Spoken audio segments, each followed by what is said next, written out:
지난 1일 서귀포시 대정 앞바다에서 남방 큰 돌고래 100여 마리가 무리를 지어 유영하는 모습이 포착됐습니다. 돌고래 무리 가운데에는 이 수족관에서 바다로 방류된 재돌이도 함께 모습을 드러내 반가움을 더했는데요. 하지만 인간의 탐욕으로 제주 바다에서도 해양 오염이 악화되면서 돌고래들의 서식 환경도 위협받고 있습니다. 오늘 7시 현장에서 그 실태를 전해드립니다.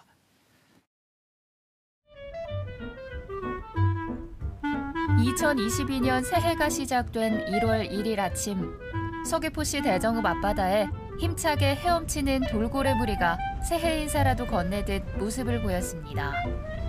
100여 마리나 되는 돌고래 사이에서 눈에 띄는 돌고래가 있는데요. 바로 국내에서는 처음 야생 방류된 재돌입니다. 재돌이는 2009년 서귀포 앞바다에서 불법 포획돼 서울대공원의 좁은 수족관에서 생활한 지 4년 만에 고향 제주 바다로 돌아왔는데요. 100여 마리 정도가 한꺼번에 이렇게 모습을 나타내는 경우는 사실 별로 없는데 그 1월 1일 같은 경우에 주변에 이제 관광 선박, 그러니까 이제 돌고래들을 좀 가까이 따라다니면서 괴롭히는 경우도 있는데 그런 관광 선박이 없으니까 이 돌고래들이 좀 안심하고 한 곳에 모여서 먹이 활동을 할 수 있었던 것 같고요. 제주 바다를 터전으로 삼고 사는 제주 남방 큰 돌고래. 진한 회색빛을 띤 유선형의 몸과 밝은 회색이 도는 배. 전 세계 바다 중 제주 연안에서만 볼 수 있는 돌고래입니다. 호기심이 많고 한 곳에 정착하는 특성이 있는 남방 큰 돌고래는 한때 제주 해역에 골고루 서식했지만 지금은 이들을 만날 수 있는 곳이 극히 제한적입니다.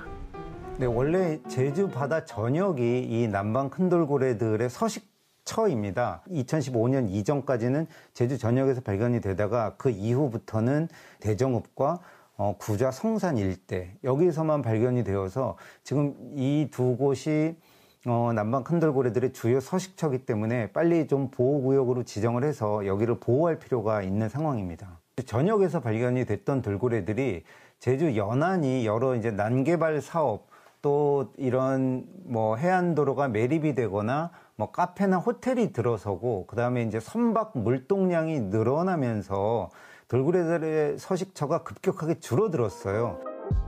지금까지 바다로 돌아간 돌고래는 총 7마리. 여전히 수족관을 벗어나지 못한 돌고래가 더 남아 있습니다. 2013년과 2015년에 방류된 이 제돌이, 춘삼이, 삼파리, 그다음에 태산이, 복순이 보면은 다 제주 바다에서 엄청나게 건강하게 살고 있어요. 지금 이 사진은 춘삼이 사진인데 보면 이제 새끼 돌고래도 보이고 그러니까 수족관에 있던 돌고래가 야생으로 돌아와서 야생 무리와의 사이에서 새끼를 낳아서 키우는 모습이 계속 발견이 되거든요. 이걸 보면은 지금 현재 바다로 가지 못한 그 22마리의 수족관 고래들도 잘 그런 적응 과정을 거쳐서 바다로 돌려보내면 분명히 잘 살 수 있을 거다라고 이제 저희가 생각을 하게 되고요. 현재 제주 연안에 서식하는 남방 큰 돌고래 가운데 건강 상태가 심각한 개체들이 적지 않습니다. 옆구리에 길게 긁힌 상처가 있거나 병에 걸려 턱에 심한 변형이 생기며 입을 항상 벌리고 다니는 돌고래 마비니도 있습니다.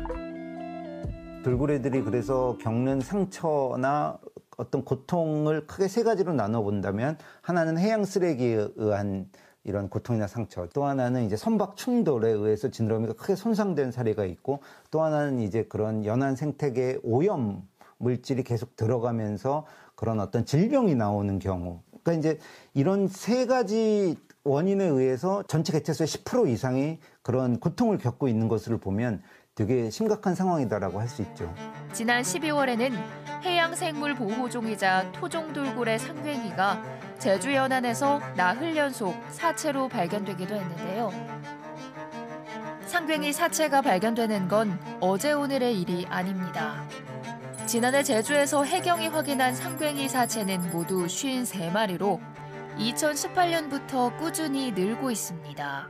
상괭이들은 제주 북부 해역에 주로 서식을 하고 있는데 가을부터 겨울까지 제주 북부 해역에서 안강망을 이용한 조업이 활발하게 벌어지고 있고 안강망이 상갱이의 혼액을 유발하는 주요 어업입니다. 그런데 이제 상갱이가 그물에 걸려서 죽으면 어민들이 신고를 하는 게 아니라 그냥 바다에 던져버리면 그 상갱이 사체들이 조류를 따라서 떠내려오다가 제주 북부 해안에서 발견이 되는 거죠. 전문가들은 고래와 돌고래를 아낌없이 주는 나무에 비유하는데요. 숨을 쉬기 위해 수면으로 올라온 고래들은 바다의 배설물을 방출하고 이것이 식물성 플랑크톤에게 비료 역할을 하게 됩니다. 이 플랑크톤은 광합성을 하면서 많은 양의 이산화탄소를 흡수하고 우리가 마시는 산소의 50%를 만들어내기 때문입니다. 이 바다는 돌고래들의 집이다. 그래서 좀 더 우리가 바다에 그 돌고래가 없어지면 이것은 바다가 죽는 거기 때문에 돌고래가 건강하게 살 수 있는 바다를 만들면 우리 인간에게도 유익하다라는 점을 우리가 좀 더 알고 바다에서 이 돌고래들이 함께 살아갈 수 있도록 제도적으로 보호구역 지정과 그다음에 이제 여러 가지 보호 대책들을 좀 더 강력하게 마련을 해줘야 될 때라고 생각합니다. 제주의 아름다운 자연과 바다, 우리 인간만의 것이 아니죠.